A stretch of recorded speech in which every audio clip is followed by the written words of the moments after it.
Hello and welcome to It's My YouTube and I'll blog if I want to, the place where the production values, well, you get what you pay for.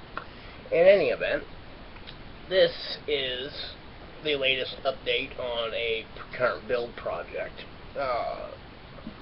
This is actually a full torso piece that I'll be using.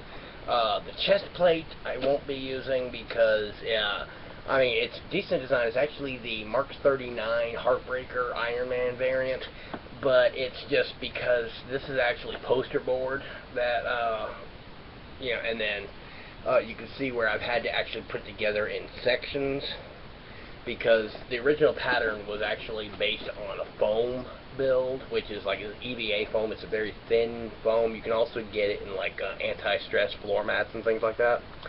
And I like this, but the 3D model that it was based on is really meant for a different material. Although I will be using certain parts of it, like I'll probably be using this piece, this middle bottom specifically.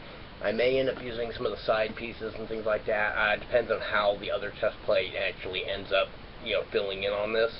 But this is actually the shell that I'll be using for the arc reactor build.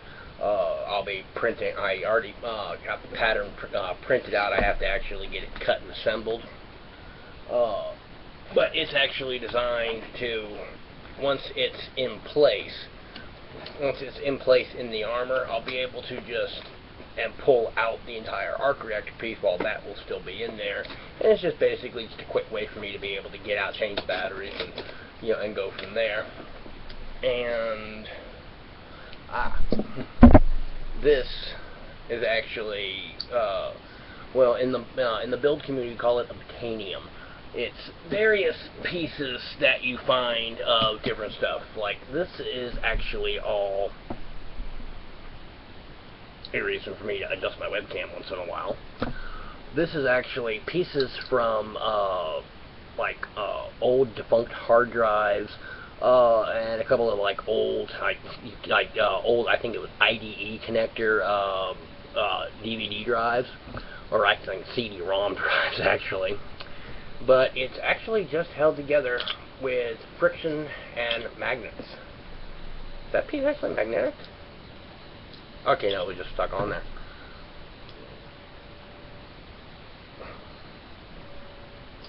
But it's actually just held together with friction and magnets. And this is actually kind of my favorite piece on it. I'm not sure which one it came off of, but it happens to fit right into a hole that I ended up having to make in that. Yeah, you really can't see it that well, but you can barely see where it's obvious that I've machined it out. And it happens to fit right in there. I'll end up gluing it later. But it just kind of gives that a more finished look to it, as opposed to that. But yeah, that whole piece comes off.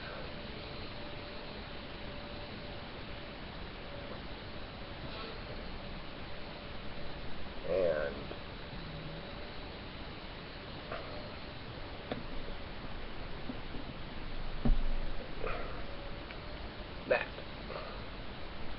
that's all it is. It is just, an interesting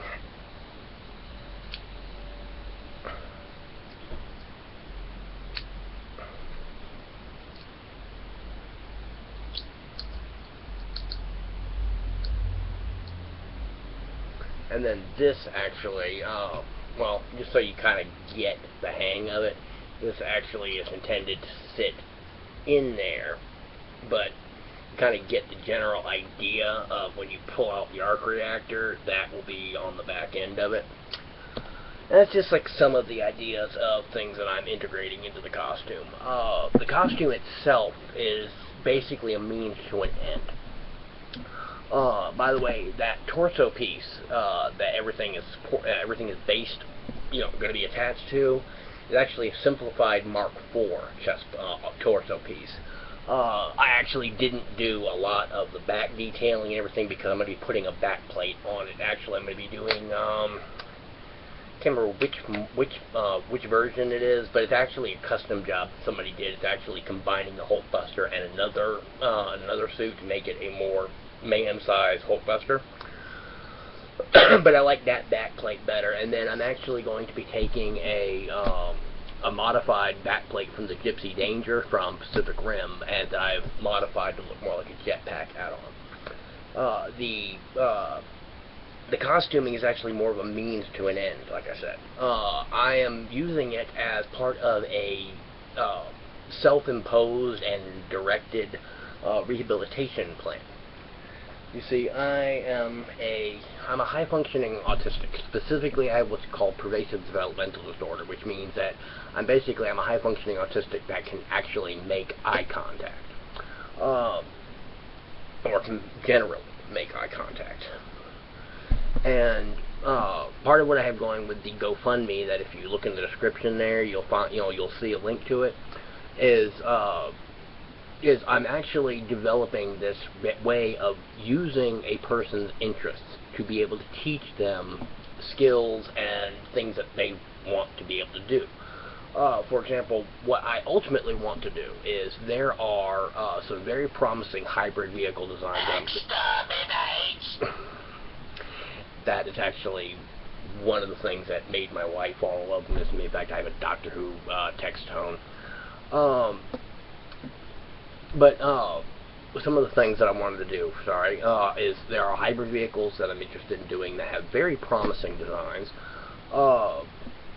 Yeah, I mean, I know that there are a lot out there, but I believe that I can make something better and cheaper. And then I've got all sorts of different ideas for protective body armor, for combat personnel, police, rescue personnel, firefighters, and everything. And there are an entire range of products all coming to market that basically already do what I'm looking at doing. I'm looking at doing what I feel is better than theirs. So, but to be able to do this, I need to learn software. I need to learn various manufacturing methods and so on. And for me, my big problem is that if I'm just doing something to learn it and all, it doesn't really stick with me. I get bored, I get restless and all, so I'm using the costuming as a way to help me learn those skills, so that way once I've got it down, then okay, if I need to design an engine block, or I need to design various linkages and fittings that I can use for custom build designs, then I can actually go and take my schematic drawings that I need to do for whatever, and then actually translate that into the 3D modeling program. And and because by using the 3D modeling program to do things like the costuming, which is fun enough and interesting enough to motivate me, then I'm able to more effectively translate skills that I'm learning into what I'm trying to do, as well as the fact that the costuming is in and of itself a business interest. As I learn to make my own pieces, such as that is actually a Tron Legacy disc.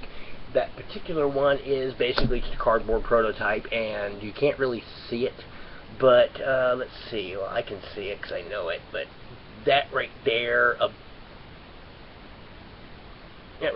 right above my finger, is actually like a 10mm LED. That for that, I actually went and,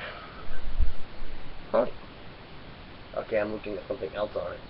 In any event, there are 4 10mm LEDs that are actually, you can see, but if you were to actually look inside there, you'll see that I've actually clipped the wires right off, because they're basically there just to see, so I can get an idea of the design. And then what I'll be doing later on is I'll actually be, hopefully, getting a 3D printable version.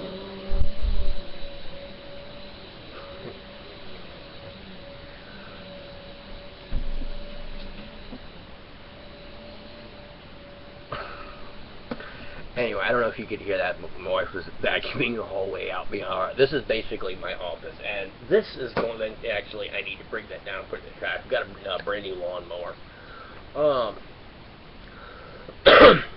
So that's basically what the GoFundMe is about, is it's giving me the workspace to be able to develop the ideas, and so that I can actually have a working model to show that by going in, if there is somebody that they want to open their own business, or they want to learn 3D modeling or whatever else, then by being able to find an interest that they're into, you can use that to actually motivate them to learn the skills. Ultimately, I'm not sure if it's going to be a viable thing, just because it's, for me personally, my ideas work with this. For somebody else, I know it can be made to work, but that's why I'm fine-tuning it with myself, is, okay, I know that I want to do these things, and therefore this is the range of possibilities that open up because of that.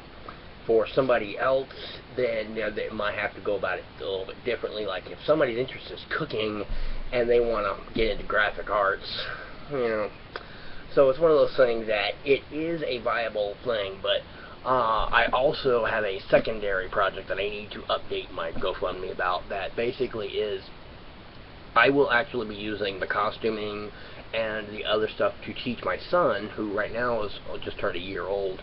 I'll be using this to actually be able to try to teach him advanced concepts such as various mechanical engineering things, torsional stresses, various chemistry stuff. Like I work with fiberglass occasionally, so being able to, like when he's actually old enough to be able to work with it a little bit, actually be able to teach him about exothermic versus endothermic reactions, polymers, about chemical reactions and things like that, to be able to actually go and take concepts that you normally wouldn't even learn the foundations of until middle school or even later, being able to have him in first grade or second grade be able to explain torsional stresses, be able to understand and explain inertia, be able to explain all the various things that go into what I'm doing.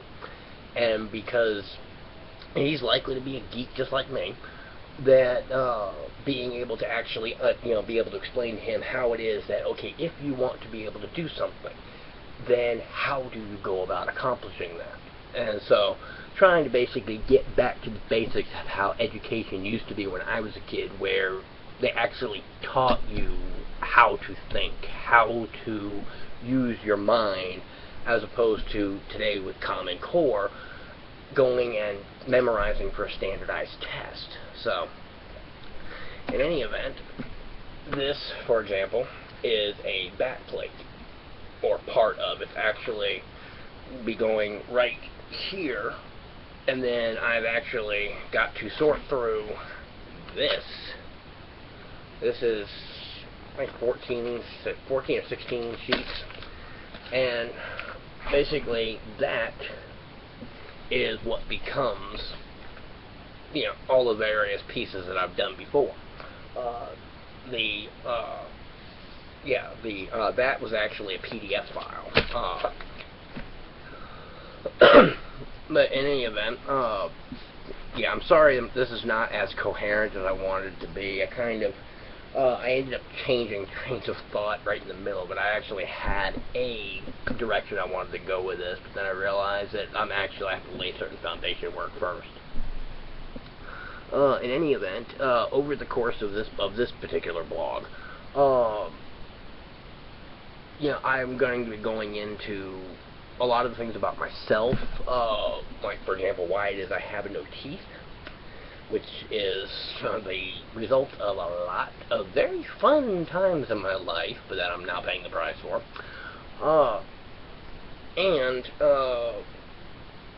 Why I'm motivated to do these things, like such as the costuming and stuff like that. Basically getting into the nuts and bolts of what life is like for somebody like me.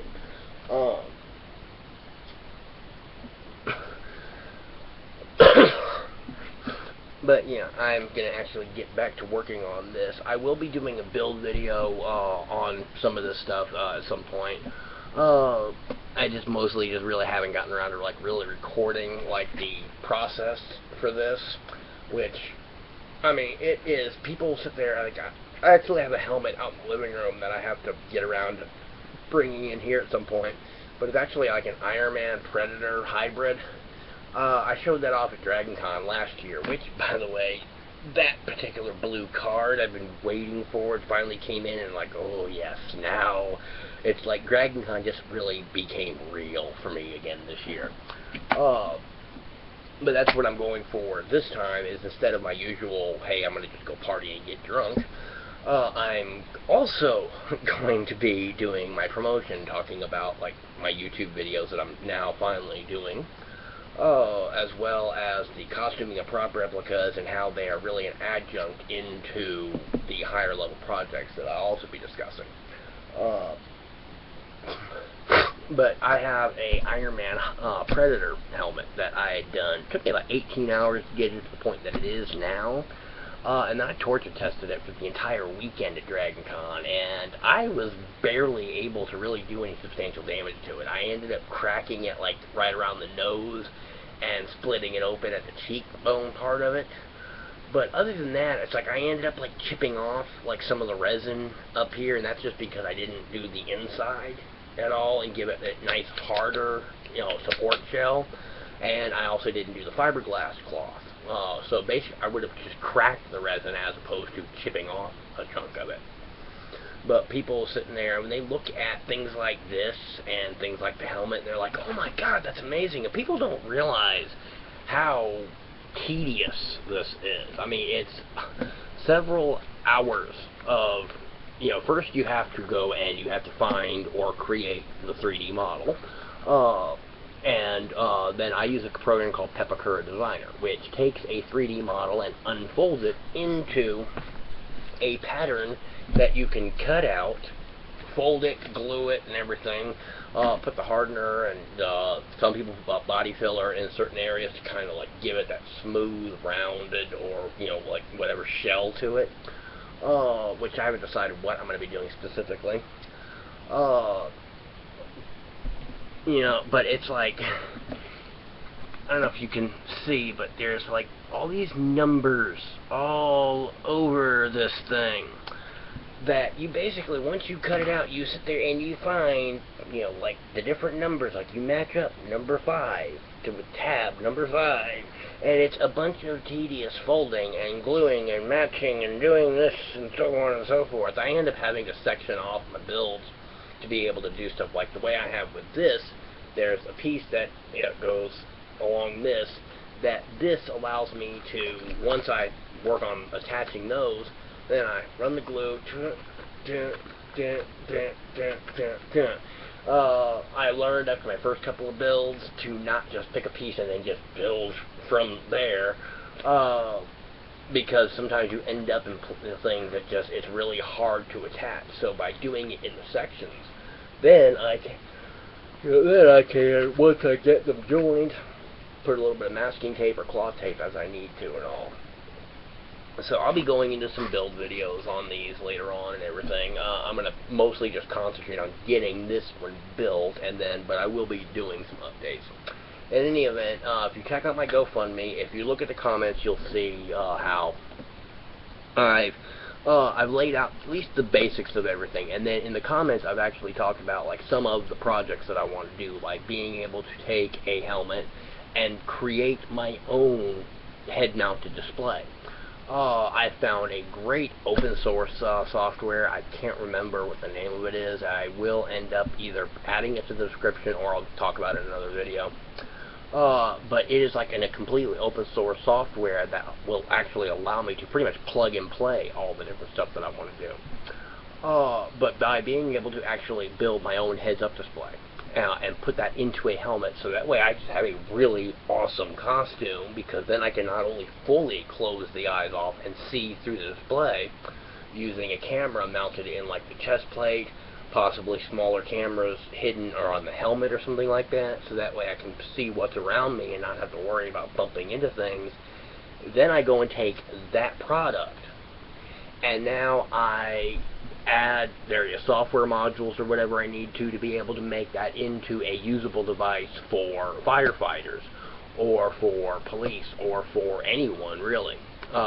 Using the various open source softwares, they have great augmented reality things where you can actually go and just put your hand out And one of the ones that's in development, their specific interface is like, yeah, you'll see the thing, and then your fingers might become different buttons that you can activate, or you can sit there and there'll just be a scrolling display, and you just sit there and just, like the old Apple scroll wheel, you can go and just scroll through the thing, hit select or whatever. So basically all those open source software that's out there will allow me to do this thing. Well, I can take my fun ideas and then turn them into the better ideas. But like I said, if you go to the GoFundMe page and you look at the comments, you'll kind of get a scope of just some of the ideas that I've got. I'm also looking at, there's a robot called Jibo, J-I-B-O. There's actually a couple of really good parodies actually about this thing, like actually secretly being the Terminator. But it's basically this, they call it a robot, but really what it is that it's a mobile camera mount that kind of looks like a big thing and a big eye in the middle of it that can look around and motion track and all. And then there's also, I believe it's Toyota or Honda, I can't remember which one, actually has a car where it's actually a concept car, obviously, but this could make, actual production. But it has something similar. Well, being able to take those two existing things and then being able to use their hardware on my software platform and integrating it into my system means I can more easily bring about a full life enhancement package that I also I'm also interested in doing. Like I said, I mean, there is a lot involved in this, and each part of it is very simple, and it all feeds into everything. But like I said, it takes a while to explain all of this and everything. I'm just trying to get a basic kind of thing going here. I will start posting more often. Oh yeah, by the way, the LEDs that I mentioned in that are these. And ultimately that will actually have 4 of those in the inner black ring. The inner black ring.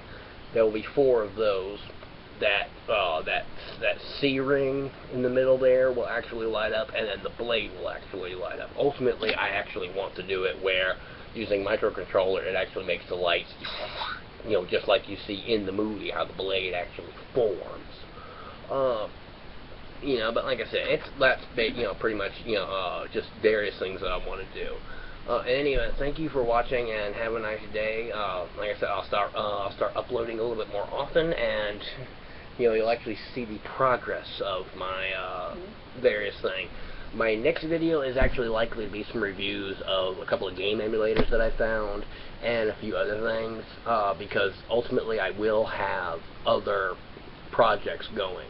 Like I'm going to have kind of just like a geek variety show. I will actually have a channel that is specifically for like build videos and things like that. And then this specifically will just kind of be my, just whatever I decide to talk about on that particular time. Well, in any event, thank you for watching and have a nice day.